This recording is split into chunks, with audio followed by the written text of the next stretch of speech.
ఈ సీజన్లో మేము వరి వంగడాల విషయంలో 500 రూపాయల బోనస్ ఇస్తామని చెప్పినాం.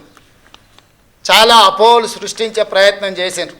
ఎవరయ్యా అంటే గతంలో వరేస్తే ఉరేసుకున్నట్టే కొనుగోలు కేంద్రాలే ఉండవు, కొనుగోలు కేంద్రాలు ఎత్తేసినాము, ఎవరు పండించుకుంటే వాళ్ళ కర్మ అని చంద్రశేఖరరావు గారు ముఖ్యమంత్రిగా అధికారికంగా వారే మాట్లాడి చెప్పారు. ఒకటి కొనుగోలు కేంద్రాలు మూసేస్తున్నాం, కేంద్రం కొనడం లేదు కాబట్టి మేము కూడా కొనడం లేదని బాధ్యత కలిగిన ఆనాటి ముఖ్యమంత్రి గారే మాట్లాడినరు. ఆ తర్వాత ఇంకా ఒక అడుగు ముందుకేసి ఊరేసుకుంటే ఊరేసుకున్నట్టే అది మీ కర్మ అని చంద్రశేఖరరావు గారు మాట్లాడినరు. ఊరేసుకుంటే ఊరేసుకుంటు అనే పరిస్థితి నుంచి వరి వేసుకోండి, కనీసం మద్దతు ధరించి కొంటమనే కాకుండా సన్నాలు పండించండి, 500 రూపాయల బోనస్ ఇస్తామని చెప్పి ఈ రోజుకి 31 లక్షల మెట్రిక్ టన్నుల వరి ధాన్యాన్ని మా ప్రభుత్వం సేకరించింది.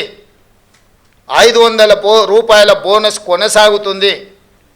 ఒక్కసారి ఇచ్చి వదిలేయదు కాంగ్రెస్ పార్టీ. కాంగ్రెస్ పార్టీ ఆనాడు ఉచిత కరెంట్ ఇస్తామన్నాం, ఎవరొచ్చినా ఇవ్వక తప్పని పరిస్థితి సృష్టించినము. ఈనాడు సన్నాలు పండించిన వాళ్ళకి 500 రూపాయలు బోనస్ ఇస్తామన్నాం, వానాకాలం ఇచ్చినాం, రేపు వచ్చే సీజన్కు కూడా 500 రూపాయల బోనస్ కొనసాగుతుంది. అయితే రైతులకు నిపుణులు తెలంగాణ సోనా, బీపీటీ, హెచ్ఎంటీ ఇట్లాంటి వంగడాలు వేస్తే ఎక్కువ ఉత్పత్తి వస్తుంది, రైతులకు మేలు జరుగుతుంది అని చెప్పి కొంతమంది శాస్త్రవేత్తలు మాకు చెప్పడం జరిగింది. అందుకే నేను రైతులకు సూచన చేస్తున్నా, తెలంగాణ సోనా, బీపీటీ, హెచ్ఎంటీ లాంటి వంగడాలు వేస్తే మీకు పంట అధికంగా వస్తుంది. ఇవి తెలంగాణలో ఎక్కువగా తింటారు. ఎందుకు ఇలాంటివి ఏమంటున్నాం, చాలా రకాలు ఉన్నాయి, 31 రకాలు ఉన్నాయి సన్నాలకు సంబంధించి మేము జీవో ఇచ్చినాం. కానీ తెలంగాణలో ఉండే ప్రజలు అత్యధికంగా తినేది తెలంగాణ సోనా, బీపీటీ లేకపోతే హెచ్ఎంటీ. ఈరోజు రేషన్ షాపులలో సన్న బియ్యం ఇస్తామని మాట ఇచ్చినాం. మన తెలంగాణ రైతులు తెలంగాణ భూముల్లో పండించిన వడ్లు కొని వాటిని బియ్యంగా మార్చి పేదలకు రేషన్ షాపులో అవే బియ్యం ఇవ్వాలనుకుంటున్నాము. ఈరోజు సంక్షేమ హాస్టళ్లలో ఎస్సీ, ఎస్టీ, బీసీ, మైనారిటీ గురుకులాలు, కస్తూర్బా స్కూళ్ళు, ఏ ప్రభుత్వ పాఠశాలలలో భోజన పథకం అమలు జరుగుతుందో వాళ్ళందరికీ కూడా సన్న బియ్యంతోనే భోజనం పెట్టాలి.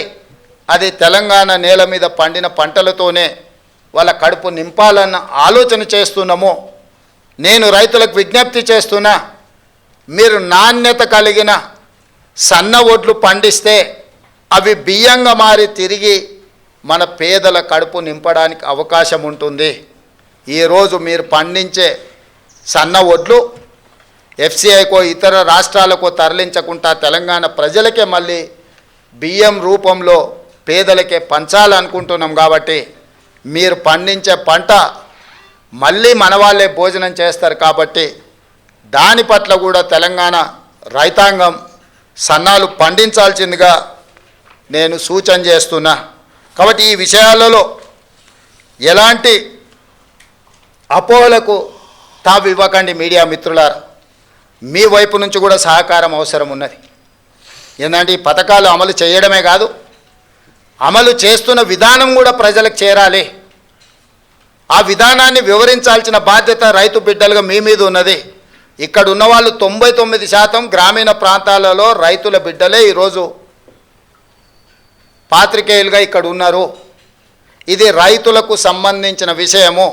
రాజకీయాలకు అతీతంగా రైతులకు దగ్గరగా పేదలకు ప్రయోజనకరంగా ఈ ప్రభుత్వం తీసుకుంటున్న నిర్ణయాన్ని మీరు ప్రజలకు చేరవేయండి.